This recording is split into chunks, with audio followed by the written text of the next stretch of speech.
오늘 말씀은 느헤미야 2장입니다.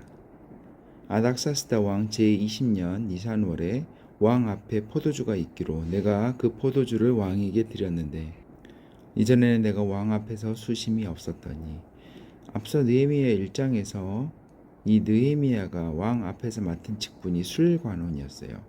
술관원은 예전에 그 창세기에서 보면 요셉의 이야기 나올 때도 한번 언급이 됐던 직분인데 떡관원과 술관원 이 두 직분은 그 직분의 명칭과는 좀 다르게 매우 왕의 최측근이자 왕이 정말 신임하는 신하들이 맡는 자리입니다. 왜냐하면 일단 왕의 입에 들어가는 음식에 대한 부분이기 때문에 이 당시에는 왕이 독살로 죽는 경우가 정말 많았고 그러다 보니까 왕의 음식에 대한 부분들은 정말 자기가 믿을 수 있는 최측근에게만 맡기는 거죠. 특히나 이 술관원 같은 경우에는 왕이 술에 취해서 하는 말들도 다 들어줘야 되는 거기 때문에 그 왕의 마음속에 있는 말들, 숨겨뒀던 말들까지도 들을 수 있는 자리이기 때문에 정말 왕의 신임하는 자들이 맡는 그런 직분으로 알고 있어요. 그런데 여기 보면은 내가 왕 앞에 수심이 없었다니까 얼굴에 슬픈 기색이 없었는데 이제 뒤에 보면 이런 것들이 있었고 왕이 그것을 알아보게 되는 장면이 나옵니다.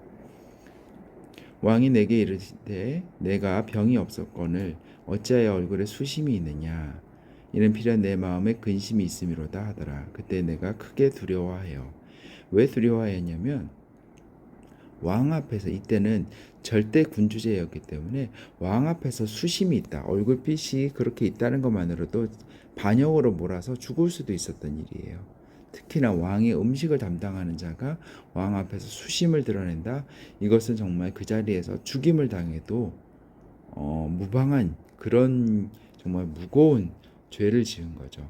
그래서 자기의 민족의 아픔 때문에 얼굴에 수심이 있었던 느헤미야였지만 이것을 왕 앞에까지 드러낸다는 것은 정말 위험천만한 일이었죠. 그래서 자신도 모르게 그 앞에 왕 앞에 수심을 드러내는 느헤미야는 크게 두려워합니다. 그러나 하나님께서 돌보심이 있었던 것을 그 다음 절부터 알 수가 있어요. 왕께 대답하되 왕은 만세수를 하옵소서. 내 조상들의 묘실이 있는 성읍이 이제까지 황폐하고 성문이 불탔사오니 내가 어찌 얼굴에 수심이 없사오리까 하니.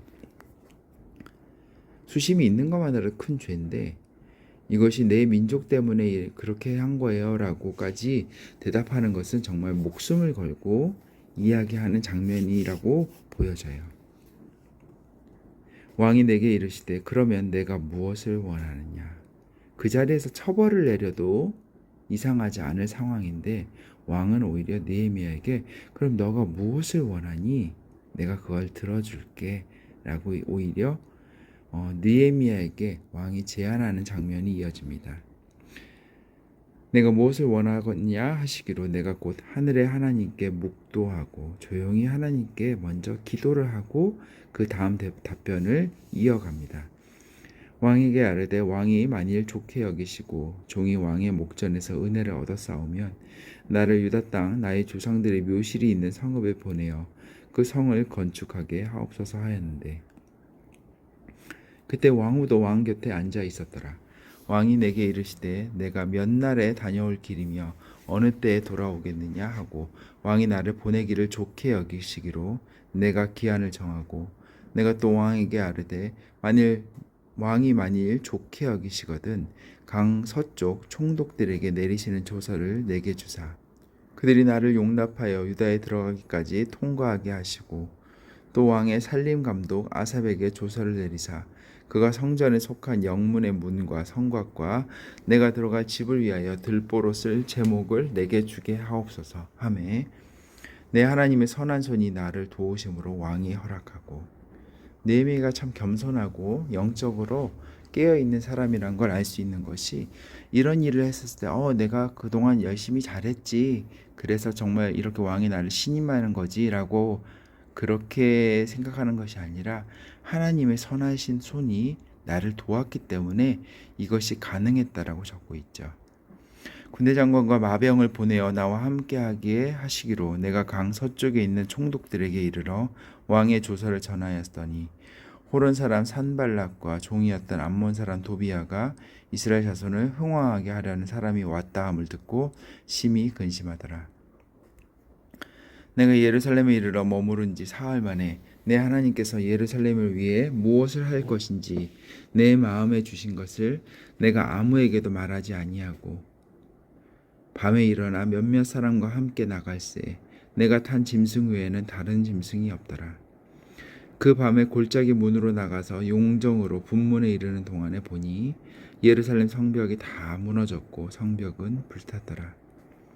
앞으로 나아가 샘문과 왕의 못에 이르러서는 탄 짐승이 지나갈 곳이 없는지라.